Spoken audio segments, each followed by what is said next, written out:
예수 십자가에 흘린 피로써 그대는 씻기어 있는가. 더러운 죄 희게 하는 능력을 그대는 참으지 않은가. 예수의 보혈로 그대는 씻기어 있는가. 마음속에 여러 가지 죄악이 깨끗이 씻기어 있는가. 주 예수와 밤낮으로 늘 함께 그대는 행동을 하는가.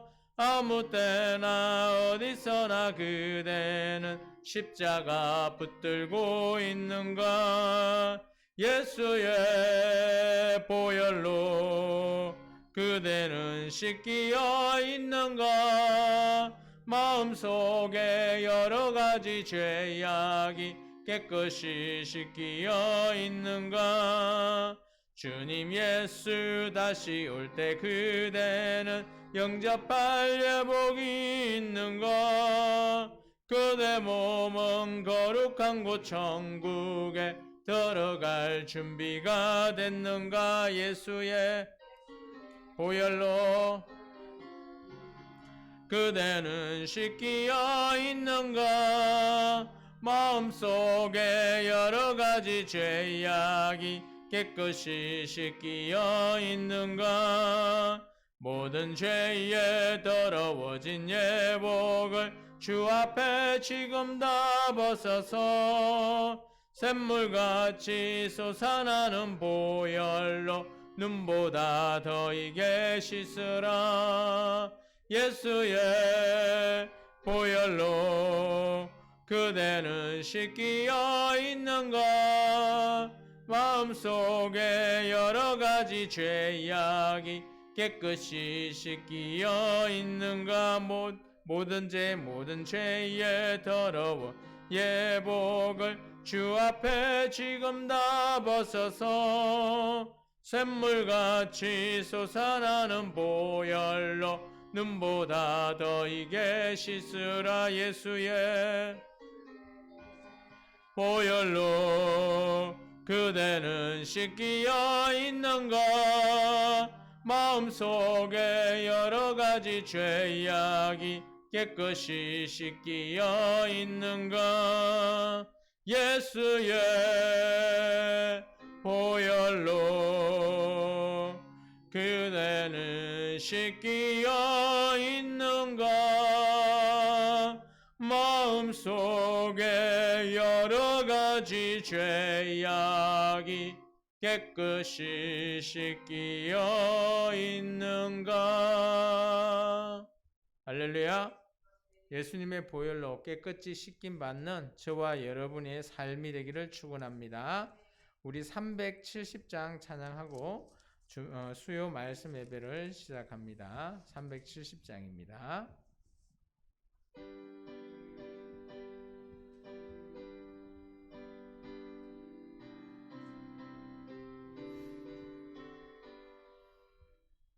주 안에 있는 나에게 땅 근심이 있으랴. 십자가 밑에 나아가 내 짐을 풀었네. 주님을 찬송하면서 할렐루야 할렐루야. 내 앞길 멀고 험해도 나 주님만 따라가리. 그 두려움이 변하여 내 기도 되었고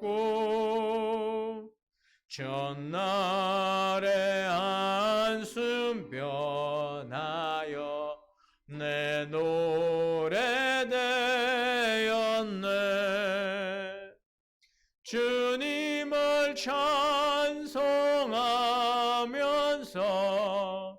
할렐루야 할렐루야 할렐루야 내 앞길 멀고 험해도 나 주님만 따라가리 내 주는 자비하셔서 늘 함께 계시고 내 궁핍함을 아시고 늘 채워주시네 주님을 찬송하면서 할렐루야 할렐루야 내 앞길 멀고 험해도 나 주님만 따라가리 내 주와 맺은 약은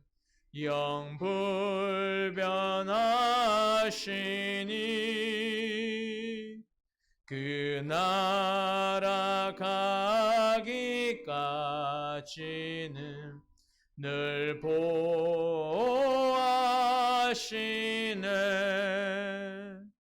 주님을 찬송하면서 할렐루야 할렐루야 내 앞길 멀고 험해도 나 주님만 따라가리 기도합니다. 주님 감사합니다. 오늘도 주님 앞에 또 귀한 말씀으로 또 주님 앞에 귀한 주님의 우리에게 주신 계명으로 또 주님 앞에 믿음으로 이렇게 모든 각자의 삶 가운데서 주님을 찾고 주님을 만나며 주님과 늘 동행하는 삶을 통해 주님 앞에 온전한 우리가 되게 도와주심을 감사합니다. 오늘도 수요 말씀 예배를 통해서 말씀을 또 깨닫고 주님이 무엇을 원하는지 주님의 뜻을 헤아려 볼 수 있는 귀한 예배 되게 도와주옵소서. 주님 끝날 때까지 주님께 모든 예배를 의탁드립니다. 주님 함께하여 주옵소서. 예수님 이름으로 감사하며 기도합나이다. 아멘. 우리 384장입니다. 384장이요.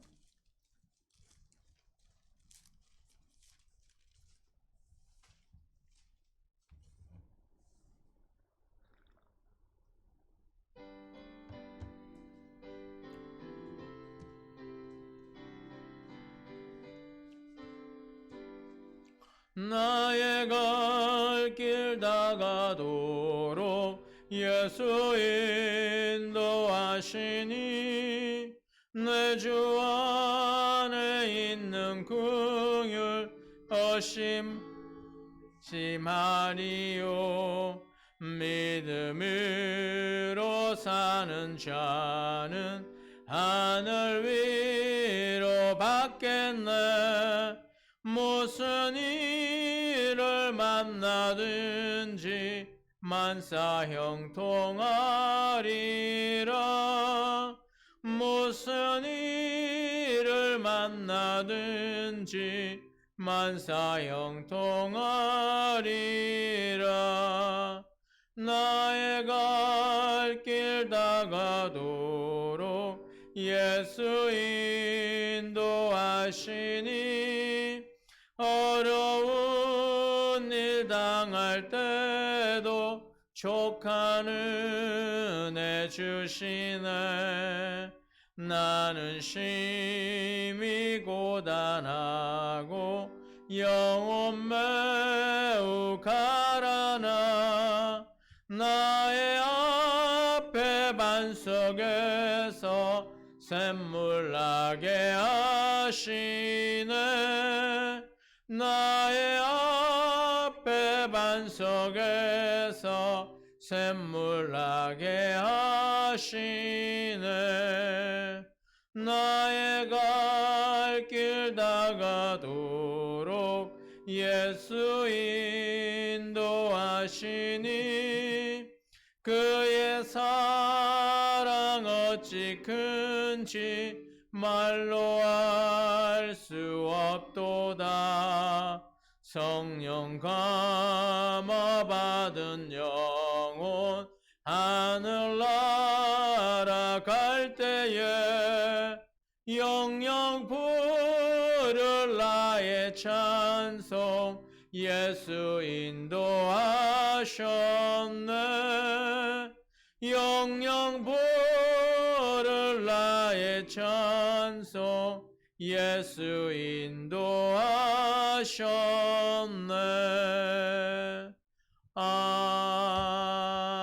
아멘.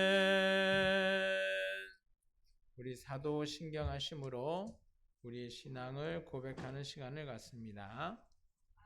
나는 전능하신 아버지 하나님 천지의 창조주를 믿습니다. 나는 그의 유일하신 아들 우리 주 예수 그리스도를 믿습니다.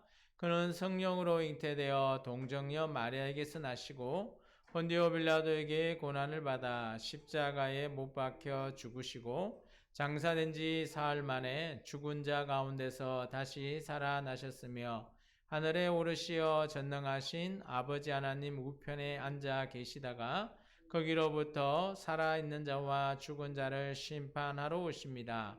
나는 성령을 믿으며 거룩한 공교회와 성도의 교제와 죄를 용서받는 것과 몸의 부활과 영생을 믿습니다. 아멘. 오늘 하나님의 말씀은 요한복음 11장입니다. 11장 1절에서 우리 16절 말씀입니다. 요한복음 11장 1절에서 16절의 말씀. 오늘 제가 한 절, 여러분이 한 절 교독합니다. 어떤 병자가 있으니 이는 마리아와 그 자매 마르다의 마을 베다니에 사는 나사로라.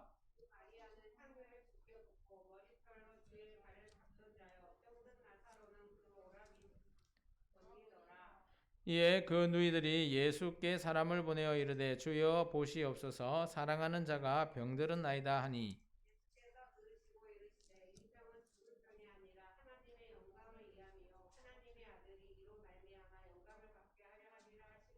예수께서 본래 마르다와 그 동생과 나사로를 사랑하시더니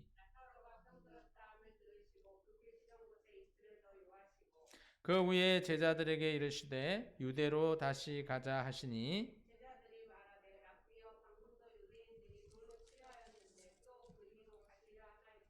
예수께서 대답하시되 낮이 12시간이 아니냐 사람이 낮에 다니면 이 세상의 빛을 봄으로 실족하지 아니하고 이 말씀을 하신 후에 또 이르시되 우리 친구 나사로가 잠들었도다. 그러나 내가 깨우러 가노라.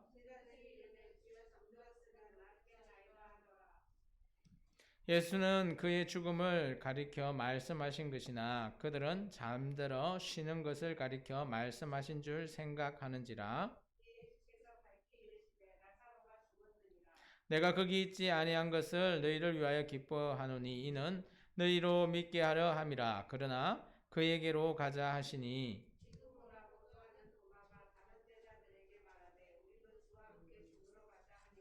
아멘. 우리 앞사람, 옆사람, 뒷사람과 인사합니다. 주님의 이름으로 사랑하고 축복합니다. 네, 반갑습니다. 오늘 요한복음 11장의 말씀은 예수님께서 지난 10장의 말씀을 보시면 좀 요약을 해보면 이렇습니다. 예루살렘에 있는 그죠? 예루살렘의 이제 수전절이라고 하는 절기를 지키기 위해서 성전으로 가셔서 그곳에서 예수님께서 의미심장하신 말을 하는데 그때 바리새인들이 뭐라고 그래요? 이거는 신성모독이다. 뭐 그런 형태의 의미로 어떻게 했다고요? 돌로 쳐서 죽이려 해서 이렇게 어때요? 그곳에서 나와서 어디로 간거 하면 세례 요한이 세례를 베풀었던 그 요단강에 있는 베다니라고 하는 곳으로 하게 됩니다. 오늘 그 마지막 장면이 오늘 보시면 세례 요한을 통해서 오늘 많은 사람이 믿겨졌다. 세례 요한을 통해서 예수님을 증거하고 그 예수님을 통해서 그 유대의 많은 사람들이 예수님을 믿게 된 그 장면이 우리가 10장 마지막 부분이었습니다. 40절부터 42절의 말씀이었죠. 근데 오늘 시작하는 이 11장은 어떤 동네입니까? 보시면 베단이에요. 그럼 같은 곳 아닌가? 이것은 다른 곳이에요. 그곳은 요단강에 있는 베단이고요. 이곳은 예루살렘에 있는 예루살렘에서 한 2km 떨어져 있는 베단이라고 하는 동네예요. 어떻게 보면 지명 이름은 똑같은데 조금 다른 지역으로 보시면 됩니다. 그렇게 멀진 않아요. 그리고 요단강에 있는 베단이나 예루살렘에 있는 베단이가 따지고 보면 거리상으로는 조금 있긴 한데 그래도 그렇게 크게 멀진 않죠. 그래서 오늘 예수님께서 그곳에 베다니에 있는 나사로라고 하는 형제, 우리 잘 알고 있죠. 나사로라고 하는 사람과 그리고 두 여동생 마르다하고 마리아. 우리는 이 성경에서 이 가정에 대해서 우리가 잘 알고 있습니다. 그리고 오늘 말씀은 어떻게 보면 예수님께서 나사로에게 가는 장면이에요. 어떻게 보면 오늘 말씀을 좀 전에 읽었잖아요. 어떻게 보면 여기 보시면 이 마리아라고 하는 이 여인도 우리가 잘 알고 있는 그죠? 예수님께서 어때요? 예수님께 유황을 이렇게 뿌려서죠. 향유를 붓고 그리고 나서 자기의 머리로 예수님의 발을 씻는 이 여인이거든요. 그래서 우리가 마태복음이나 다른 복음에서는 좀 자세히 설명되어 있지 않는데 오늘 이 요한복음에는 이 베다니에 사는 나사로의 가족 중에 한 명인 마리아, 이게 베다니 마리아라고 우리는 얘기합니다. 그 여자가 어떻게 했는지에 대해서 잠깐 소개를 하고 있죠. 그러다 보니까 예수님은 이 가정에 대해서 이런 식으로 표현합니다. 그죠? 사랑하는 자라는 표현을 하고 있습니다. 그들 또한 예수님에게 이렇게 얘기하고 있죠. 3절 하반절에 보면 사랑하는 자가 병들었습니다. 그리고 예수님은 어때요? 그들을 이렇게 얘기하고 있습니다. 5절에 보면 예수께서 어때요? 마르다와 동생, 이게 마리아죠. 그리고 나사로를 어떻게 한다고요? 사랑하시더라. 예수님도 그 가족을 사랑하고 그 가족에 있는 사람들도 예수님을 사랑한다라는 거예요. 그렇다면 이들은 초면이 아닌 거예요. 그리고 늘 여기가 예루살렘에 가깝기 때문에 절기를 지키러 올라갈 때 아마 이곳에 예수님께서 잘 들렸던 것 같고요. 또 다른 이 동네에 베다니에 시몬이라고 하는 집 혹시 기억나시는가요? 문둥병자 시몬. 그렇기 때문에 이곳은 아마 집성촌이다라고 보통 얘기하고 있습니다. 그래서 병이 있는 거죠. 나병이라고 하죠. 그런 병을 가지고 있는 마을 이렇게 보시면 돼요. 근데 평상시에 나사로가 그죠? 그런 병을 가지고 있어요. 보시면 알겠지만 2절 하반절에 보면 병든 나사로는 그의 오라비더라 라고 표현되어 있죠. 여기 병은 아마 나병을 얘기할 겁니다.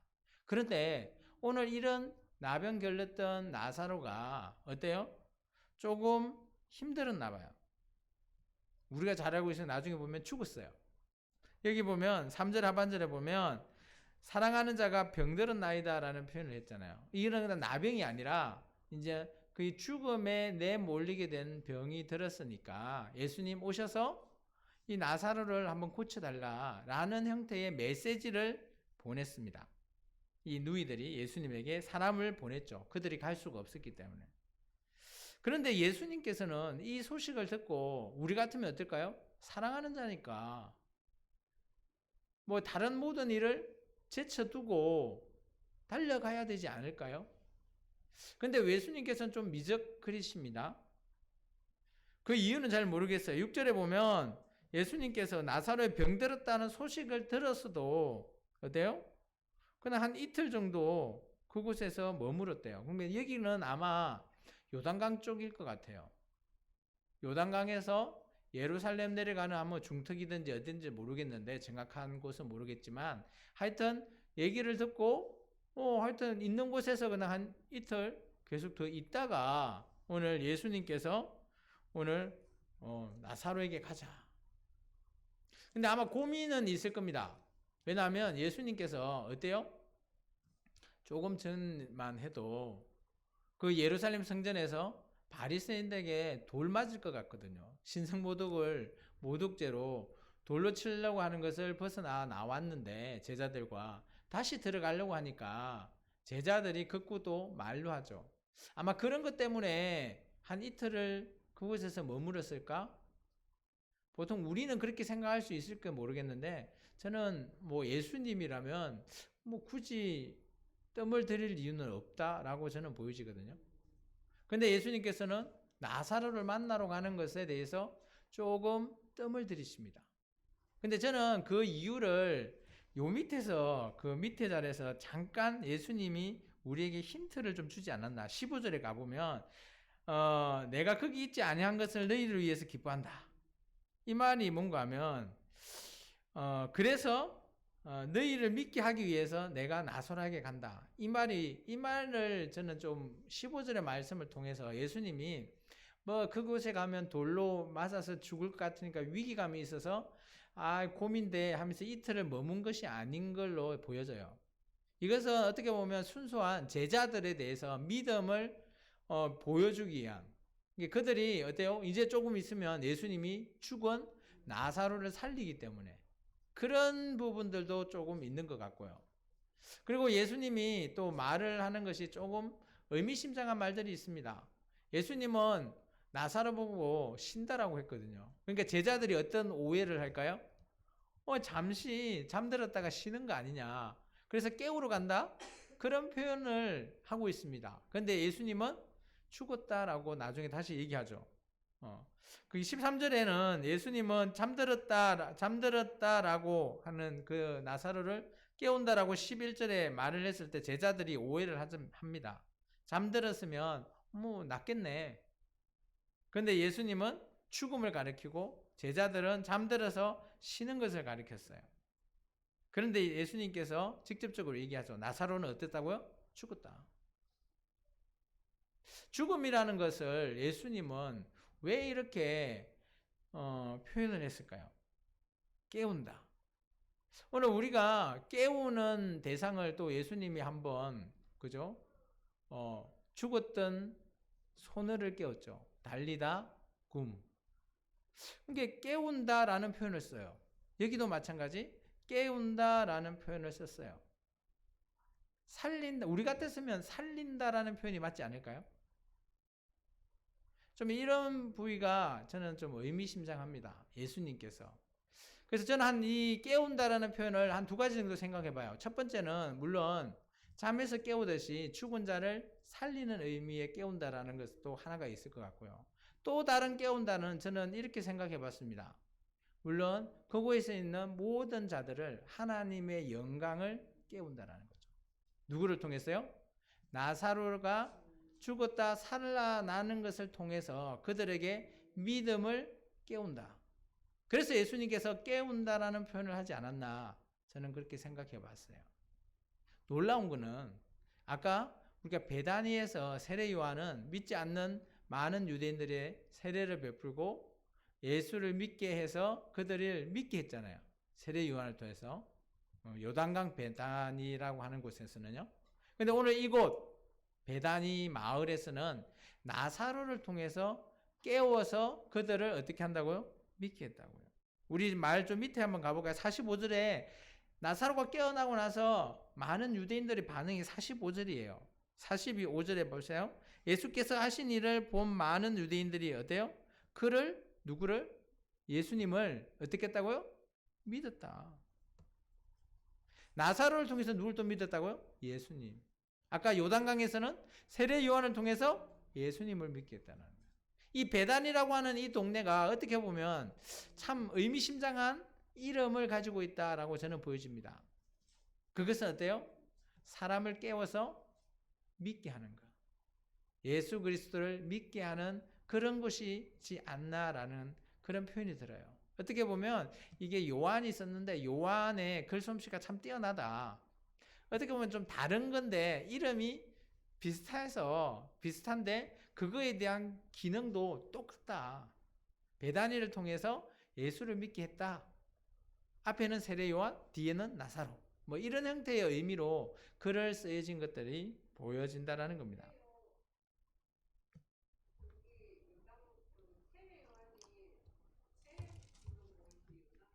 요단강 배단이에요. 아, 거기 있어요. 요단강 배단이라고. 아, 이거는 제가 한번 찾아서 나중에 보여드릴게요. 그리고 그 요단강인데 그것을 베단이라고 하는 그런 지역이라고 얘기하고 있습니다. 어쨌든 간에 이 예수께서 그래서 오늘 15절에 어때요? 내가 누구한테 간다? 나사로에게 가자 라는 표현을 했습니다. 그래서 오늘 이 소식을 들었던 16절의 말이 좀 의미심장합니다. 디두모라고 하는 누구요? 도마라고 하는 자가 어떻게 해요? 그 예수님의 이 말을 듣고 우리도 어떻게 한다고? 함께 죽으러 가자. 어떻게 보면 오해예요, 오해. 예수님께서는 죽음에서 살리러 가는, 근데 죽었다라는 표현을 들은 도마는 어때요? 아, 그럼 우리도 예루살렘에 가서 죽으러 간다. 죽으러 가자. 라는 표현을 쓰고 있어요. 이게 어떻게 보면 예수님과 제자들이 함께 생활을 해도 어때요? 말의 의미를 잘못 이해하고 있지 않나라는 것들이 보여집니다. 물론 제자들이 예수님의 모든 말을 100% 이해할 수는 없다라고 보여집니다. 우리도 마찬가지죠. 우리도 말씀에 있는 예수님의 말씀을 100% 이해할 수가 없습니다.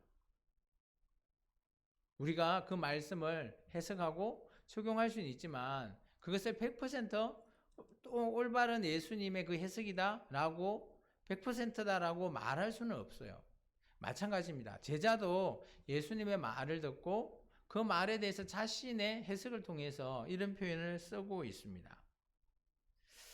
그리고 예수님께서 오늘 이런 나사로를 오늘 깨우러 가는 그 장면, 이 장면에서 오늘 우리가 조금 눈여겨봐야 될 부분이 있습니다. 오늘 예수님께서 19절에 보시면 이 9절과 10절의 말씀이 좀 의미심장합니다. 예수님께서 나사로에게 가는 그 예루살렘에 가자 했을 때 제자들이 그리로 가면 안 된다가 극구 만류합니다. 만류할 때 예수님의 답변이죠.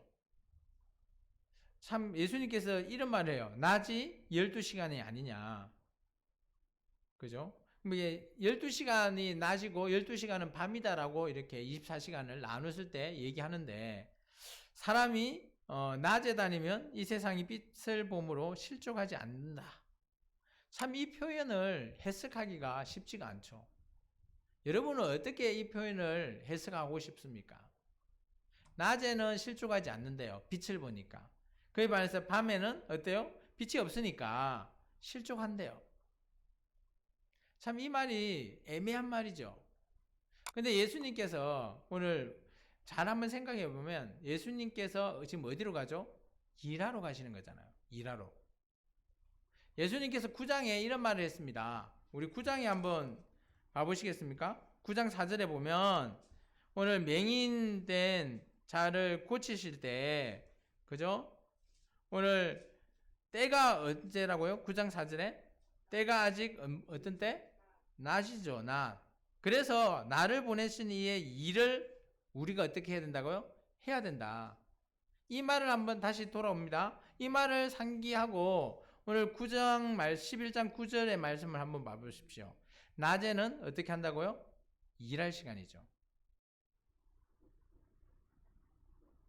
그래서 예수님의 이런 의미가 참 해석하기가 쉽지가 않습니다. 어쨌든 간에 이런 해석 부분은 물론 뭐 제 해석이 100% 맞을지 아닐지는 알 수는 없습니다. 그런데 오늘 저는 예수님이 제자들이 일하는 것을 방해하니까 나 일하러 가야 돼 라고 하는 표현으로 아마 9절과 10절의 말씀을 하였던 걸로 보여집니다. 그래서 낮이라고 하는 의미가 그죠? 일을 하는 이게 우리도 마찬가지잖아요. 우리가 밤에 일을 하는 사람이 있죠, 요즘은. 그죠? 그런데 대부분 낮에 일을 하잖아요. 그리고 요즘은 전기가 있으니까 밤에 일을 할 수 있지만 옛날에 전기가 없거나 하면 어때요? 그죠? 해가 없으면 캄캄한데 어떻게 일을 할 수 있어요? 이제 그런 의미로 좀 받아들이시면 좀 쉽게 이해되지 않을까라고 저는 생각되어집니다. 근데 이제 실족이라고 하는 단어가 저는 여기서 꼭 이렇게 써야 될까라는 의미도 좀 보여지고요. 이제 그런 부분에 있어서는 아직까지 뭐 실적으로 되어 있습니다만은 저는 정확하게 이 이런 부분을 해석을 아직까지 100% 저는 명쾌하게 제가 적용할 수 있지는 않다라고 보여집니다. 그래서 좀 더 제가 연구를 해봐야 될 부분이고요. 그래서 이런 부분들이 좀 어렵죠. 예수님의 대답에 대해서. 어쨌든 간에 예수님께서는 뭘 하신다? 일하신다고요. 오늘 누구한테 가서? 나사로에게 가서 일하러 가신다라고 얘기하십니다. 이 다음에 이제 17절부터 44절은 이제 예수님께서 나사로를 그죠 살리시는 장면입니다. 여기서는 의미심장한 말이 있어요. 어떤 말이 있는가 하면 오늘 마르다가 예수님한테 얘기했잖아요. 신앙 고백을 했을 때 예수님께서 나는 부활이요 생명이니 나를 믿는 자는 죽어도 살겠고 무릇 살아서 나를 믿는 자는 영원히 죽지 아니하리라. 이거 우리 어디서 많이 듣던 절의 구절이죠. 언제 쓰죠? 우리가 부활절에 씁니다. 예수님께서 이 말씀을 나사로를 살리기 전에 하신다라는 거죠. 그러니까 어떻게 보면 예수님은 사람의 생명을 살리시고 예수님 또한 부활하셨고 이런 부분에 있어서 예수님께서는 부활이고 생명이다라는 것을 오늘 우리에게 말하고 있다라는 거예요. 이것 또한 예수님께서 일하신다라는 겁니다. 그래서 예수님의 일은 어떤 누구의 방해로도 막론하고 예수님께서는 철저하게 일을 하시는 분이시다라는 말씀이라는 겁니다. 오늘 여기까지 보겠습니다. 기도합니다. 주님 감사합니다. 오늘도 주님의 말씀을 통해서 우리가 깨달음을 받고 주님 앞에 온전한 믿음으로 나아가기를 원합니다. 주님 함께하여 주옵소서. 예수님 이름으로 감사하며 기도합나이다. 아멘.